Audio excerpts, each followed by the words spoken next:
Hello all. तो आज हम लोग स्टार्ट करने जा रहे हैं Maxwell thermodynamic relation. Maxwell thermodynamic relation कैसे डिराइव करेंगे? हमारे पास चार थर्मोडायनामिक पोटेंशियल हैं। पहला है इंटरनल एनर्जी, दूसरा है एंथैल्पी, तीसरा है हेल्महोल्ट्ज़ फ्री एनर्जी, चौथा है गिब्स फ्री एनर्जी। तो इन चारों से हम क्या करेंगे, चार मैक्सवेल इक्वेशन डिराइव करेंगे। सबसे पहले first thermodynamic relation, Maxwell first thermodynamic relation कैसे डिराइव करेंगे? तो हम इसको डिराइव करेंगे इंटरनल एनर्जी की सहायता से। तो इंटरनल एनर्जी अगर हम लिखना चाहें first law plus second law का कंबाइंड फॉर्म, तो होता है d u is equal to t d s minus p d v. तो कैसे लिखेंगे इसको लिखने के लिए सबसे पहले हमारे पास होता है फर्स्ट लॉ से d u is equal to change in internal energy is equal to change in heat minus p d v. First law thermodynamics हो जाएगा। और डी क्यू को हम लिख सकते हैं टी डी एस।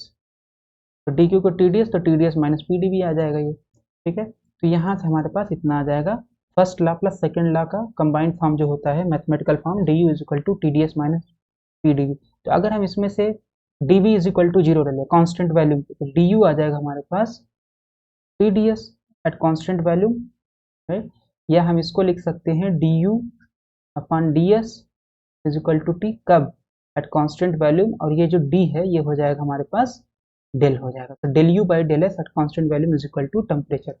इसी तरीके से अगर कांस्टेंट एंट्रोपी की बात करें या एडियाबेटिक प्रोसेस की बात करें, तो डी एस जीरो हो जाएगा। जैसे ही डी एस जीरो होगा तो डी यू आ जाएगा आपके पास d u is equal to minus p d v. और फिर ये डी वी नीचे आ जाएगा, तो d u by d v is equal to minus p. लेकिन ये कब है? At constant entropy. तो इसका मतलब del u by del v at constant entropy is equal to minus p. ठीक है, तो हमारे पास इतना आ गया। और इसको अगर हम यूज़ करें, क्योंकि u हमारा एग्जैक्ट डिफरेंशियल फंक्शन है, तो इसमें order of differentiation does not matter. तो del u by del v at constant s, फिर इसको डिफरेंशिएट करें del by del s at constant value, ये सेम होगा। तो चाहे इसको u को v के रिस्पेक्ट में पहले डिफरेंशिएट करें फिर s के रिस्पेक्ट में करें, या चाहे तो u को s के रिस्पेक्ट में पहले डिफरेंशिएट करें फिर v के रिस्पेक्ट में करें। ये जो ऑर्डर ऑफ डिफरेंशिएशन है does not matter. Order of differentiation does not matter since u is exact differential. ठीक है, तो अब यहाँ से इसका मान सब्सटीट्यूट करेंगे। Del u by del v कितना है? Minus P.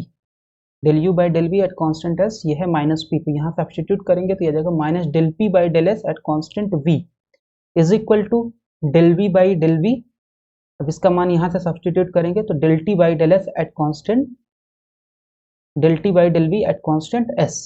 इसको थोड़ा सा रीअरेंज करेंगे तो del t by del v at constant s is equal to minus del p by del s at constant v, जो कि हमारा वॉल्यूम है और एस एंट्रोपी है। तो ये हमारा फर्स्ट मैक्सवेल्स इक्वेशन आ गया। फिर इसके बाद है सेकंड मैक्सवेल्स इक्वेशन। इसको कैसे डिराइव करेंगे? इसको डिराइव करेंगे हेल्महोल्ट्ज़ फ्री एनर्जी से, जो दूसरा हमारे पास थर्मोडायनामिक पोटेंशियल है। तो हेल्महोल्ट्ज़ फ्री एनर्जी को हम लिख सकते हैं d f is equal to minus p d v minus s d t.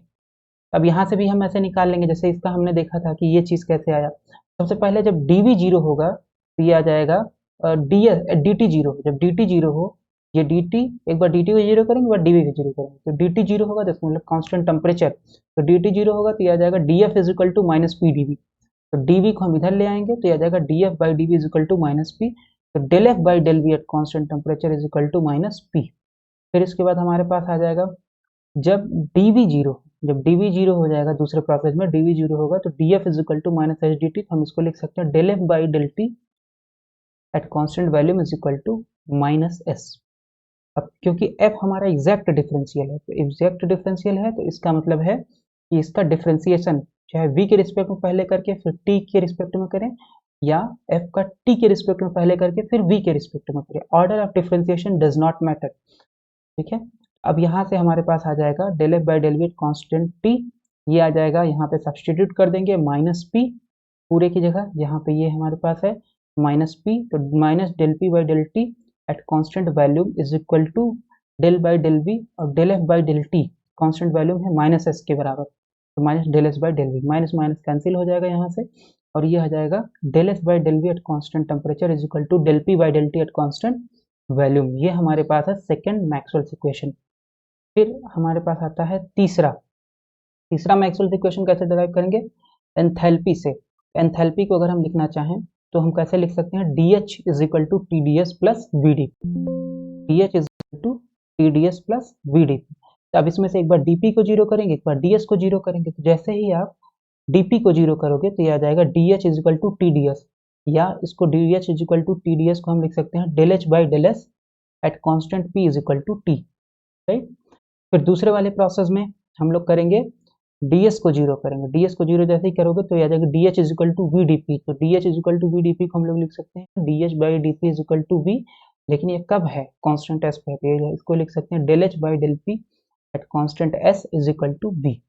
अब क्योंकि h एग्जैक्ट डिफरेंशियल है, इसका डिफरेंशिएशन का order does not matter, del h by del p, और फिर यहाँ आ जाएगा del p by del s, दोनों बराबर होंगे, ठीक है। तो इसका मान यहाँ से उठा करके ये वाला मान यहाँ से उठा के यहाँ सब्सटीट्यूट करोगे कांस्टेंट प्रेशर पे इज इक्वल टू, और यहाँ पे इसका जो मान है वो है टेम्परेचर के बराबर, तो यहाँ पे सब्सटीट्यूट करेंगे तो हमारे पास थर्ड मैक्सवेल रिलेशन आ जाएगा, थर्ड मैक्सवेल थर्मोडायनामिक रिलेशन आ जाएगा।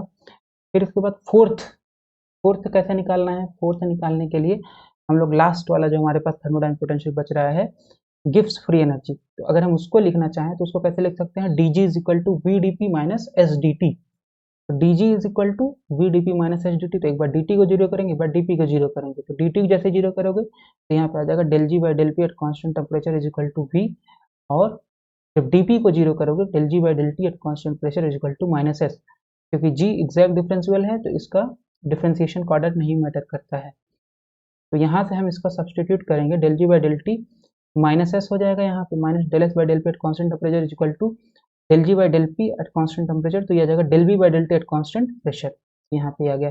इसको थोड़ा सा रीअरेंज कर लेंगे तो del v by del t at constant pressure is equal to minus del s by del p constant temperature, तो ये हमारे पास टोटल 4 मैक्सवेल्स थर्मोडायनामिक रिलेशन हुए।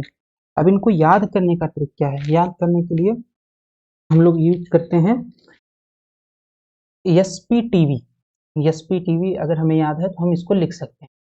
जैसे इसमें बस दो चीज़ याद रखना है, एक है कि SPTV होना चाहिए, SPTV किस तरीके से हो कि S एक बार यहाँ पे हो, अगर हम इस तरीके से खाना बनाएं तो इसमें SPTV जाएगा, तो S एक बार यहाँ पे रखेंगे और एक बार S यहाँ पे रखेंगे, ठीक है।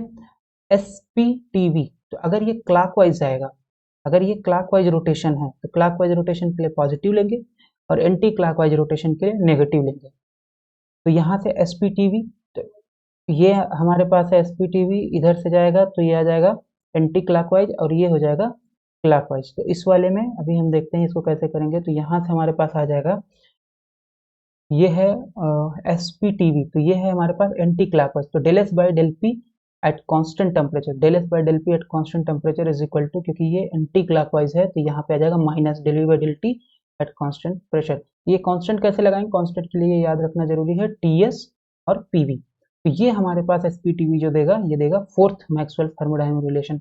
फिर ये एक हो गया आपके पास एंटी क्लॉकवाइज और दूसरा है क्लॉकवाइज SPTV, S को फिक्स करेंगे, एक बार क्लॉकवाइज रोटेशन एक बार anti clockwise rotation, anti clockwise rotation जब करेंगे तो ये वाला एंटी क्लॉकवाइज होगा माइनस होगा और ये वाला हमारे पास हो जाएगा प्लस, SPTV हो जाएगा ये, तो del s by del v at constant temperature is equal to, ये दोनों का division del s by del v at constant temperature del p by del t at constant value, ये सेकंड मैक्सवेल थर्मोडायनामिक रिलेशन। तो यहाँ पे हमारे पास आ जाएगा, अब एक बार इसको यहाँ फिक्स करेंगे, यहाँ पे फिक्स करेंगे, ये आ जाएगा यहाँ पे, एक बार यहाँ फिक्स रहेगा वो सबसे ऊपर लेफ्ट कॉर्नर में, फिर एक बार राइट सबसे नीचे राइट कॉर्नर में, तो SPTV ऐसा जाएगा, तो ये हमारे एंटी क्लॉकवाइज तो माइनस होगा और फिर एक आ जाएगा SPTV क्लॉकवाइज प्लस होगा, इस तरीके से हम इसको याद कर सकते हैं।